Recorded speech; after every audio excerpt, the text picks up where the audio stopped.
நீங்க ஒப்பீடுகள் பார்க்கும்போது யாரு பக்கம் அதிகமா இளைஞர்களுடைய சப்போர்ட் யாருக்கு இருக்குன்னு நினைக்கிறீங்க? அண்ணாமலைக்கு இருக்குன்னு நினைக்கிறீங்களா? சீமான் அவர்களுக்கு இருக்குன்னு நினைக்கிறீங்களா? இளைஞர்கள் மனசார ரொம்ப விரும்புறது என்னன்னா சீமான். ஆனால் என்டிகே பொறுத்த வரைக்கும் என்னதான் உணர்வுபூர்வமாக பேசினாலும் ரெண்டு விஷயம் மக்களுக்கு பயம் இருக்கு. இப்போ உதயநிதி பேசுறது, எடப்பாடி வந்துட்டு மோடினா படுத்துருவாரு, அமித்ஷானா படுத்துருவாரு, சசிகலானா முட்டி போட்டுருவாரு. கமா நீங்கள் நினைக்கிற மாதிரிலாம் இல்லை, காலில் விழுகுருக்கு. அருகர் பள்ளியாக்கிக்க உங்களுக்கும் எனக்கும் புரியாதா? நம்மள குழந்தைகளா? அந்த காலத்தில் இன்னொன்று நடந்தது. என்னது? காங்கிரஸ் எம்எல்ஏ அனந்த நாயகியா ஒரு பிரச்சாரத்தில் எங்கே இருக்கிறது திராவிட நாடுன்னு கேட்டாங்க. நாகரிகமான ஒரு வார்த்தை தானே. அதுக்கு என்ன தெரியுமா பதில் வந்தது கலைஞர்கிட்ட? நாடாவை அவிழ்த்து பாவாடையை தூக்கிப்பார், திராவிட நாடு தெரியும். பிஜேபி மத ரீதியான மதவாதியான கட்சி அப்படின்ற அவங்க கொள்கை இருந்தாலும் கோயம்புத்தூர் மக்கள் எல்லாம் ரொம்ப அன்னோனியமாக இருக்கிறவங்க. ஹிந்துக்கள் இஸ்லாமியர்கிட்டையும் கிறிஸ்தவர்கள்ட்டையும் இருக்கிறவங்க. அவங்கள மீறி யாரும் எதுவும் பண்ண போகிறதில்ல. அவங்களுக்கு வேண்டியது வளர்ச்சி. இப்போ வளர்ச்சி யாருனால கொடுக்க முடியும் அப்படின்னா, யார் சென்ட்ரலில் இருக்காங்களோ அவங்கள ரெப்ரசன்ட் பண்ணக்கூடிய ஒரு கேபினெட் மினிஸ்டர் இருக்கணும். அப்போ அந்த கேபினெட் மினிஸ்டருக்கு யாராக இருப்பாங்கன்னா அண்ணாமலை.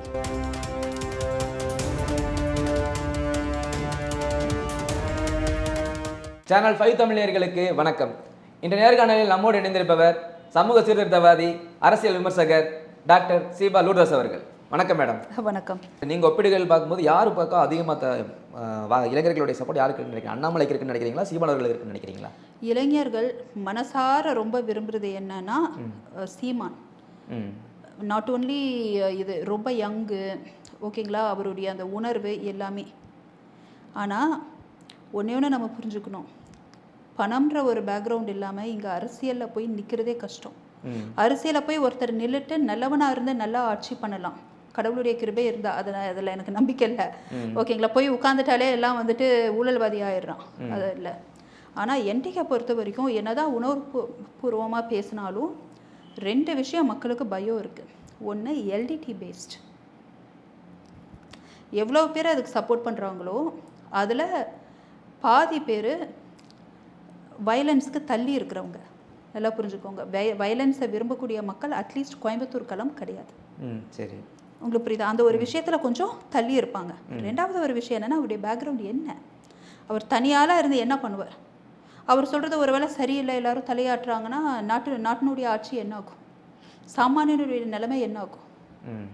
எதுக்கு எடுத்தாலும் ரொம்ப டெம்பரமெண்ட் ஆகுது. அது கவனிச்சிங்களா? டெம்பரமெண்ட் தனியாளாக ஹேண்டில் பண்ணி, ஆனால் ஒன்றும் பண்ண முடியாது. தனியாளாக ஒரு சவால் விட்டு பண்ணுறாரு. இல்லை, மக்கள் தனியாக ஒரு தன்னிச்சையாக முடிவெடுக்கக்கூடிய சீமான் அவர்களை போல் விரும்புவார்களா, இல்லை மேலிருந்து உத்தரவு வந்த பிறகு செயல்படக்கூடிய அண்ணாமலை போன்ற நபர்களை மக்கள் விரும்புவார்களா? யாராக இருந்தாலும் அவங்களுக்குன்னு அனுபவசாலியுடைய ஆலோசனை வேணும், உத்தரவு வேணும். ஆலோசனைக்கும் உத்தரவுக்கு வித்தியாசம் இருக்குல்ல. அதாவது இவங்க உத்தரவை ஃபாலோ பண்ணுறாங்களா இல்லை ஆலோசனை அனுபவிக்கிறாங்களான்னு இவங்களுக்கு நம்ம வாய்ப்பு கொடுத்தா தான் தெரியும். இது வரைக்கும் வர்றது உத்தரவு.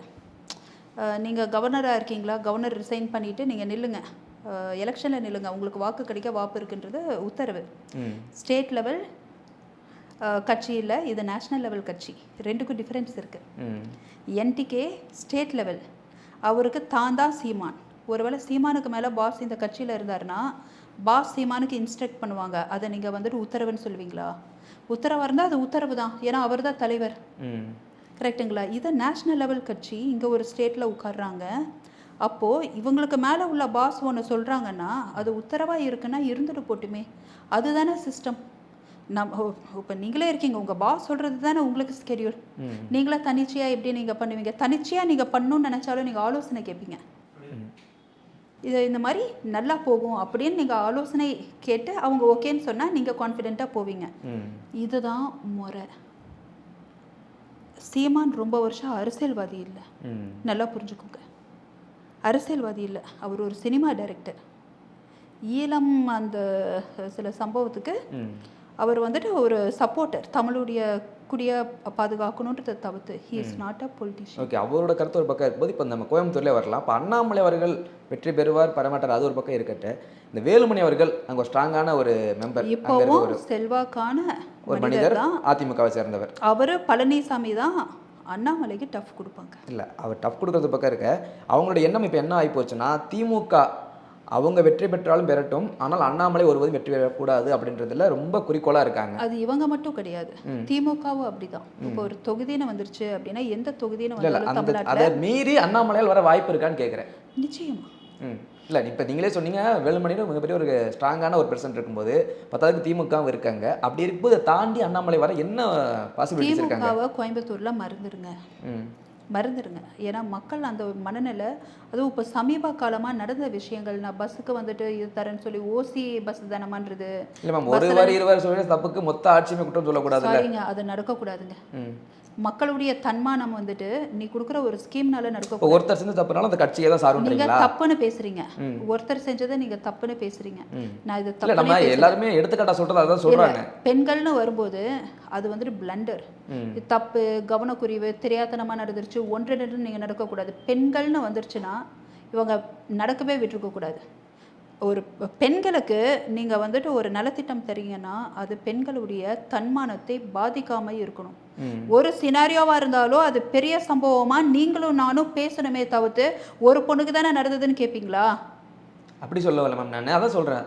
அதாவது நீங்கள் அந்த தவறுகளை சுட்டி காட்டல, அந்த ஒரு நபர் செய்த தவறுக்காக, ஒரு நபர் இல்லை எவ்வளவு கேசஸ் எங்க பஸ் நிக்க மாட்டேங்குது. நமக்கு தெரிஞ்சதை சொல்கிறேன் நான். அந்த ஒரு அமைச்சர் பேசிட்டாரு, அந்த அமைச்சர் பேசினதுக்காக, அமைச்சர் பேசினதை விடுங்க, அமைச்சர் ஒரு பக்கம், தலைவர்கள் பேசலாமா? அதிமுகல சிட்டிங் அமைச்சர்கள் இந்த மாதிரி பெண்களை இழிவா பேசின எனக்கு ஒரு சினாரியோ சொல்லுங்க சார், எனக்கு தெரியல, நீங்க சொல்லுங்க. உதயநிதி ஒரு வார்த்தை சொல்றாங்க, இப்போ இந்த எலெக்ஷனுக்கு முன்னாடியெல்லாம் அது ஓகே, அது எடப்பாடி கள்ளத்தனம்ன்றது அவங்க அம்மா பேசினதெல்லாம் ஸ்டாலின் இருக்கணும். இப்போ உதயநிதி பேசுறது, எடப்பாடி வந்துட்டு மோடினா படுத்துருவாரு, அமித்ஷானா படுத்துருவாரு, சசிகலானா முட்டி போட்டுருவாரு, கமா நீங்க நினைக்கிற மாதிரிலாம் இல்லை, காலில் விழுகுருக்கு. அருகர் பள்ளியா கேட்க உங்களுக்கும் எனக்கும் புரியாதா? நம்மள குழந்தைகளா? எல்லாரும் குடும்பம் நடத்துறவங்க தானே, தெரியாதுங்களா? பெண்களை கொச்சைப்படுத்தும் வார்த்தை இல்லையாது. இன்னொரு வீட்டு பொம்பளைய பலபலன்னு சொல்றது ஏங்க? நீங்க நலத்திட்டம்னு கொடுக்குறீங்கன்னா மக்களின் தன்மானம் பாதிக்கப்படக்கூடாது. இது சாமானியன் பேசினாலும் நீங்க நானும் பேசினாலும் பிரச்சனை இல்லை, சிட்டிங் மினிஸ்டர் பேசினா பிரச்சனை இல்லைங்களா? நலத்திட்டமாக கொடுத்துட்டு மக்கள் ஒரு மாதிரி சீன் ஆயிட்டாங்க. ஆரம்பத்துல இருந்தே திமுக பெண்கள் விஷயத்துல நல்ல ஒரு கருத்து யாருக்குமே கிடையாது. எப்போ அந்த தீக்காட்டிருந்து இந்த திமுக பிரிஞ்சதில்ல, பெரிய அந்த ஈவேராட்டிருந்து பிரியும் போதே அப்பவே அண்ணா மேல ஒரு ரூமர் வந்ததா, ஏதோ இன்னொரு பொண்ணோட பழக்கம்னு. அப்ப அண்ணா என்ன சொல்றாரு, அப்பவே சொல்றேன் பாருங்க, பெண்களுடைய கல்ச்சர் எதனால வந்துட்டு அண்ணா வச்சு சொல்றீங்களா? அண்ணா என்ன சொல்றாரு அப்படின்னா, அண்ணாவை வந்துட்டு இன்னொரு பொண்ணோட வச்சு ஒரு ரூமர்லாம் இருந்தது, இதெல்லாம் தெரிஞ்சிருக்கும் நான் சொல்லும்போது உங்களுக்கு ஞாபகப்படுத்துறேன், அவ்வளோதான். இப்போ அவர் சொல்ல, நான் ஒன்றும் முற்றும் துறந்த முனிவரும் இல்லை, அவள் ஒன்றும் படிதாண்டா பத்தினியும் இல்லைன்னு சொன்னவர், கரெக்டுங்களா? அப்பவே இல்லை, பெரியாரை விமர்சிக்கிறது அது ஒருடைய கருத்து. அண்ணாவை இப்படி ஒரு விமர்சனம் இது வரைக்கும் நான் கேள்விப்பட்டதில்லை. அண்ணா தரப்புல இருந்து நீங்கள் கேள்விப்படலைன்னா நீங்கள் வரலாற்றை புரட்டணும். இன்னொரு வரலாறு நான் சொல்கிறேன். 1979 இந்திரா காந்தி மதுரையில் ஆர்ப்பாட்டத்துக்கு வராங்க. இப்போ தானே காங்கிரஸோட கொஞ்சம் குழாவிட்டு இருக்காங்க திமுக. அப்போல்லாம் வந்துட்டு கல்லெடுத்து எறிஞ்சாங்க, கருப்பு கொடியெல்லாம் காமிச்சிட்டு அந்த ஆட்சி கவிழ்ற அந்த நம்பிக்கையில்லாத தீர்மானத்தில் ஆட்சி கவிழ்ந்த அந்த ஒரு ஸ்டேட் 1979 வரலாற்றை நீங்கள் படித்து பார்த்தீங்கன்னா தெரியும். கல்லெடுத்து வீசுகிறாங்க, அந்த அம்மாவுக்கு தள்ள அடிபட்டு ரத்தம் வருது. என்ன தெரியுமா சொல்கிறார் கலைஞர், மாதவிடாய் ரத்தமாக இருக்கும், பெண்கள்கிட்ட இப்படி பேசலாமா? சரியா? அந்த காலத்தில் இன்னொன்று நடந்தது. என்னது? காங்கிரஸ் எம்எல்ஏ அனந்த நாயகியா ஒரு பிரச்சாரத்தில் எங்கே இருக்கிறது திராவிட நாடுன்னு கேட்டாங்க. நாகரிகமான ஒரு வார்த்தை தானே, நாகரிகமான வார்த்தை தானேங்க, எங்கே இருக்கிறது திராவிட நாடு அப்படின்னு. அதுக்கு என்ன தெரியுமா பதில் வந்தது கலைஞர் இருந்து? நாடாவை அவிழ்த்து பாவாடையை தூக்கிப்பார், திராவிட நாடு தெரியும். இது கலைஞர் சொன்னதா? சொன்னதான் நீங்க கேள்வி கேட்குறீங்களே. இல்லை, மக்களுக்கு சொல்றேன், இங்க ரெஜிஸ்டர் பண்ணணும்ல. இது வரலாறு. இதுக்கு என்ன தெரியுமா பிரச்சனையானோன்னா அவங்க சொல்றாங்க, இல்ல நான் அப்படி சொல்லல, நாடாவை அவிழ்த்து நூலை புரட்டிப்பார், திராவிட நாடு தெரியும்னு சொன்னேன்னு மாத்துறாங்க. ஆமாவா இல்லையா? இந்த வரலாறு எவ்வளவு பேருக்கு தெரியும்? எல்லாருக்குமே தெரியும். சிலருக்கு ஒரு வேளை யங் ஜென்ரேஷன் உங்களுக்குலாம் தெரியாமல் இருக்கும். எனக்கே இந்த வரலாறுலாம் தெரியாதுங்க. நடக்கிற விஷயங்களை என்ன அது எப்போ பார்த்தாலும் இந்த ஆபாசமாக பேசுகிறாங்க, தலைவர்களே எப்படி கொச்சையாக பேசுகிறாங்கன்னு வரலாற்றை புரட்டி பார்த்தா தான் நாறுது. இன்னொன்று, திமுக கழக பேச்சாளர் யாருங்க, அது வெற்றி கொண்டானா, அவர் ஜெயலலிதா அம்மாவை என்ன சொல்கிறாரு அப்படின்னா, இதுக்கு மேலே குழந்தை பெற்றுக்க முடியுமா, அதுதான் கைவச தொழில் இருக்குல்ல. என்ன வார்த்தை அது? அப்போல்லாம் விடுங்க, சரி பெண்களை வந்துட்டு அடிமையாக வச்சுருந்தாங்க, ஆணாதிக்கம் அது இது, இப்போ பெண்கள் வளர்றாங்கன்னு சொல்கிறோம். இப்போ ரீசண்டாக திரும்ப பேசுனது ஆண்டாள பேசுனது வைரமுத்து. ஆமாம், திரும்ப பெண்களை விபச்சாரியா? திண்டுக்கல் யோனி பெண்ணனுடைய இடுப்பை பற்றி பேசி கனிமொழியே வந்துட்டு போய் அதுக்கு இதாக பேசலை. என்னென்ன நடந்துட்டுருக்கு? அப்போது பெண்கள் ஆரம்பத்துலேருந்து இந்த இயக்கத்தில் தலைவர்கள் திட்டங்கள் செய்கிறோம் பெண்களையும் கொச்சப்படுத்திட்டு தான் இருக்காங்க. இப்போ அதுதானங்க. இப்போ நான் இல்லாத சொல்லலை, நீங்கள் பார்க்காத ஏதாவது சொன்னேன்னா, நீங்கள் காணொலிகளில் எதுவுமே பார்க்கலையா? பேசுறது சாமானியானா இல்லை வெறும் கட்சிக்காரனா? அமைச்சர்கள், கரெக்டுங்களா? உதயநிதி, அதாவது துணை முதல்வர்னு நான் சொல்லுவேன். துணை முதல்வர், எனக்கு அவர் அப்படி தான் இருக்கிறாரு. எனக்கு அவர் வாயிலிருந்து வர்ற வார்த்தை வரலாமா? உதயநிதி ஸ்டாலின் எல்லாமே வந்துட்டு சேர்ந்து இப்படி சொல்கிறாங்க. அந்த எடப்பாடியும் மற்ற அதிமுக அவங்க அடிக்கடி வந்துட்டு சசிகலா காலுக்கட்டில் வந்துட்டு குருவி பிடிப்பாங்க அப்படின்னு. என்ன வார்த்தைகள் இதெல்லாம்? அப்போது பெண்களுக்கான இது ஒரு இயக்கம் இல்லையோ, அதாவது பெண்களுக்கு நாங்கள் வளர்கிறதுக்கான உதவிக்காக நாங்கள் நலத்திட்டம் கொடுக்குறேன் அப்படின்னு சொல்லிக்கிட்டே பெண்களை அடிமை தானே ஆக்குறீங்க. அவங்களுடைய வாழ்வாதாரத்தை உயர்த்தா அவங்களுக்கு பிடிச்ச டிவியை அவங்களா பண்ணிக்க போகிறாங்க. சரி, அதெல்லாம் விடுங்க. மாணவர்களுக்கு நான் 1000 ரூபாய் தரேன்னு சொல்லிட்டு என்ன சொன்னாங்க? பணம் வந்துடும், மொபைலில் ரீசார்ஜ் பண்ணிக்கலாம், அதுக்கப்புறம் எல்லாரும் உங்கள் பாய் ஃப்ரெண்ட்டை சந்தோஷமாக ஃபோன் பேசலாம். உங்கள் வீட்டு குழந்தைக்கும் என் வீட்டு குழந்தைக்கும் அதான் வேலையா?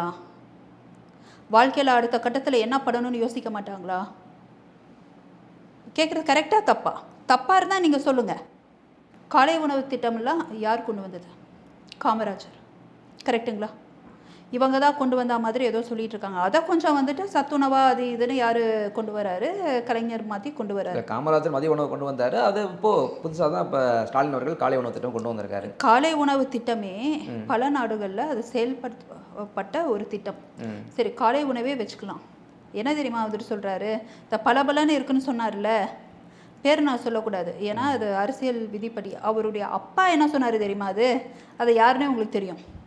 உங்கள் அப்பா என்ன சொல்கிறாருன்னா, காலையில் இலவச சாப்பாடு, மதியம் 2 முட்டையோட நல்ல சத்துணவு, ஏதாவது 2 தூக்கு போசி கொண்டு வந்தால் மீதியான சப்பாத்தியை அதில் எடுத்துகிட்டு போய் நைட்டு சாப்பாடும் கவர்மெண்ட் பார்த்துக்குது. ஒரே ஒரு வேலை தான் வீட்டில், ப்ரொடியூஸ் பண்ணுறது தான் வேலை. ப்ரொடியூஸ் பண்ணுறதுன்னு என்ன அர்த்தம்? இனப்பெருக்கம் பண்ணுறது தான் வேலை. நம்மளுடைய மக்களுக்கு வேறு திறமை இல்லையா? வேறு கற்பனைகள் இல்லையா? வேறு சாதனைகள் படிக்கணும் அப்படின்ற வேறு ஒரு இலக்கு கிடையாதா? இப்படி தான் இருப்பாங்களா? இதை தான் யோசிச்சுட்டு இருப்பாங்களா? என்ன சிந்தனை? பெண்கள் வளரணும்னு நினைக்கக்கூடிய காலகட்டத்தில் பெண்களுக்கு உதவி செய்கிறேன்னு சொல்லி பெண்களை அடக்கி வைக்கக்கூடிய ஒரு இயக்கமாக நான் இதை பார்க்குறேன். சமீப காலமாக நான் இதை பார்த்த உடனே வரலாற்றை புரட்டினா ஆரம்பத்தில் இருந்தே ஆபாசம் தலை தெரிச்சு ஆடிட்டுருக்குது. பல பேர் வரலாற்று தெரியாதவங்களுக்கு தெரியல, தெரிஞ்சவங்க நமக்கு பகீர்னு இருக்குது. ஸ்டாலின் ஆட்சிக்கு வந்தோன்னா முதல்ல 6 மாதம் ரொம்ப கை தட்டிட்டு, ஐயோ ஸ்டாலின் அப்படிலாம் பண்ணுறாரு இப்படிலாம் பண்ணுறாரு அப்படின்னு கை தட்டி சந்தோஷப்பட்ட நபர் நான். போக போக போக பார்க்க எங்கே சட்டம் ஒழுங்கு? ஜாஃபர் சாதிக்கு விஷயம்லாம் பார்த்து சீன் ஆயிடுச்சு. பக்கத்துலேயே ஒரு நபர் இருக்காங்க, அதிகாரிகள் என்ன பண்ணாங்க? தவறு இல்லை. ஒருத்தர் என்னன்னா பாகிஸ்தான் ஆள், இதெல்லாம் மக்கள் பார்க்குறாங்க, எங்கள் கோயம்புத்தூர் மக்களும் பார்க்குறாங்கல்ல. ஒருத்தர் நான் பாகிஸ்தான் டோர்லாம் நான் அது வந்துட்டு வேர்ல்டு கப் ஆடி நான் வேர்ல்டு கப் ஜெயிச்சிட்டேன்னா மாற்றுத்திறனாளி, இங்கே சவுகார்பேட்டில் ஒரு 300 ரூபாய் கப்பை வாங்கிட்டு வந்து அதை ஏதோ எம்எல்ஏ எம்பிட்ட சொல்லி அவங்க ஸ்டாலின்ட்ட போய் கூப்பிட்டு போய் ஃபோட்டோலாம் போட்டு அதுக்கப்புறம் கண்டுபிடிக்கிறாங்களாம். ஃபர்ஸ்ட் முதலமைச்சர் பக்கத்தில் போகும்போது அவங்க ஜெனுனிட்டி யாருன்னு கூட கண்டுபிடிக்க மாட்டாங்க. கட்சியின் குறைபாடுலாம் ஒரு பக்கம் எடுத்து வச்சு நம்ம அந்த கட்சியின் குறைபாடு இல்லை, தலைமையின் குறைபாடு. தலைவர்களுக்கே இங்கே வெற்றிடமாக இருக்குன்னு நீங்கள் புரிஞ்சுக்கணும். இங்கே தலைவர்கள் அப்படின்ட்டு கலைஞருக்கு அப்புறமும் அம்மாவுக்கு அப்புறமும் நீங்கள் யாரை சொல்லுவீங்க? நீங்கள் சமாதி இப்போ யாராருக்கோ நீங்கள் வைக்கிறீங்க பீச்சில். எவ்வளோ வரலாற்று தலைவர்கள் இருக்காங்க தெரியுமா? கோயம்புத்தூர் ஆண்டது யாருங்க? கோயம்புத்தூர் எதை பேசிஸ் சொல்லுங்கள்? சோழா. அவங்களுக்குன்னு சொந்த அரண்மனை, அவங்களுக்குன்னு சமாதி. என்ன மாதிரி ஆட்சி புரிஞ்சாங்க அவங்கெல்லாம்? சமாதி நீங்கள் யாராருக்கு வைக்கிறீங்க? எவ்வளோ வரலாற்று தலைவர்கள் மணிமண்டபம் நீங்கள் யாராருக்கு வைக்கணுங்க சொல்லுங்கள்? அங்கே சண்டை வேறு, பீச்சில் இவங்களுக்கு சமாதி போடணும், அவங்களுக்கு பர்மிஷன் கொடுக்கல அப்படின்ட்டு. எதை நோக்கி போயிட்டுருக்கோங்க? நிச்சயமாக நமக்கு ஒரு மாற்றம் வேணும். அதுக்குன்ட்டு பிஜேபிக்கு சப்போர்ட்டு, பிஜேபிக்கு ஓட்டு போடுங்கன்னு நம்ம உட்காரல. வேறு என்ன மாற்றம்? வேறு யார் இருக்காங்க நீங்கள் சொல்லுங்கள்? நீங்கள் அரசியலில் நிற்பீங்களா? கையில் ஒரு 100 கோடி இருக்கா? எம்பி எலெக்ஷனில் நின்று ஜெயிக்கிருக்கு இருக்கா சொல்லுங்கள்? மக்களுக்கு பணம் கொடுங்கன்னு சொல்லலை, அரசியல் செலவுக்கு பணம் வேணும்ல, உங்களை மார்க்கெட் பண்ணுறதுக்கு, ப்ரமோட் பண்ணுறதுக்கு, சோஷியல் நெட்வொர்க்கிங்க்கு பணம் வேணுமா இல்லையா? இருக்கா? இல்லை. அப்போ யார் இருக்கா? ஏடிஎம்கே, டிஎம்கே, நான் தமிழர், பிஜேபி.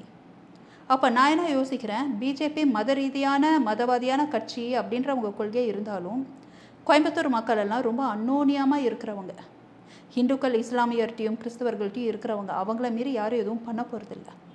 அவங்களுக்கு வேண்டியது வளர்ச்சி. இப்போ வளர்ச்சி யாருனால கொடுக்க முடியும் அப்படின்னா, யார் சென்ட்ரலில் இருக்காங்களோ அவங்கள ரெப்ரசன்ட் பண்ணக்கூடிய ஒரு கேபினெட் மினிஸ்டர் இருக்கணும். அப்போ அந்த கேபினெட் மினிஸ்டருக்கு யாராக இருப்பாங்கன்னா அண்ணாமலை. சரி, அண்ணாமலை ஒரு வேலை அண்ணாமலை வெற்றி பெற்றால் கேபினெட் மினிஸ்டர் வாய்ப்பு இருக்குன்றீங்களா? பின்ன அப்படி தானே போகும். He will be representing our state in cabinet.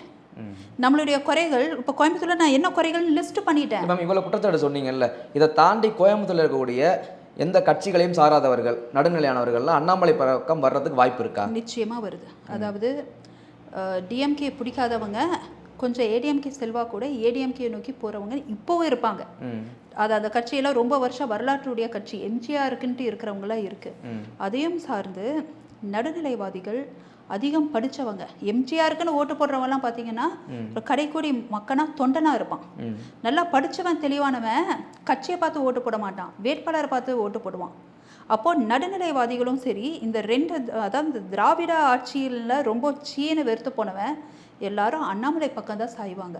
அதனால தான் கோயம்புத்தூர் ஒரு பாசிட்டிவான ஒரு களமாக அண்ணாமலைக்கு இருக்குது அப்படின்றத கிரவுண்ட் லெவலில் நான் பார்க்குறேன். அதனால் நான் அதை நம்புகிறேன். ஒருவேளை அவர் வந்தார்னா 100 வாக்குறுதி 500 நாளுக்குள்ளே முடிக்கிறேன்னு சொல்கிறாருல, 100 வாக்குறுதி அவர் முடிக்கணும்ட்டு இல்லை. அது ஒரு வாக்குறுதிக்காக சொல்லலாம். நாங்கள் சொல்கிறத எல்லாமே செய்ய முடியுமா? யார் சொல்கிறத செய்ய முடியுது. ஆனால் முக்கியமான சில கோரிக்கைகள் கோயம்புத்தூரில் இருக்குங்க. அதை 500 நாளுக்குள்ளே சரி பண்ணாலே கோயம்புத்தூர் அடுத்த கட்டத்துக்கு இன்டர்நேஷ்னல் லெவலில் வளர்ச்சி அடைய முடியும். அது அண்ணாமலை கையில் நிச்சயமாக இருக்குது. இவ்வளோ வருஷம் இவங்க பண்ணலை, கரெக்டுங்களா? இதுக்கப்புறம் என்ன பண்ணிடுவாங்க? ஒரு ஸ்கீம் வருது, அதை படித்து புரிஞ்சுக்கிறக்கே எங்களுக்கு டைம் ஆகுது. ஒரு 4-5 பேர் தேவைப்படுது. அண்ணாமலை படித்தவர், கையில் வாங்கி டக் டக்குன்னு படித்தாலே அவர் என்னன்னு புரியும். ரெண்டுக்கும் டிஃப்ரென்ஸ் இருக்குல்லங்க. அதனால் அந்த ஒரு நம்பிக்கை தான் எனக்கு இருக்குது.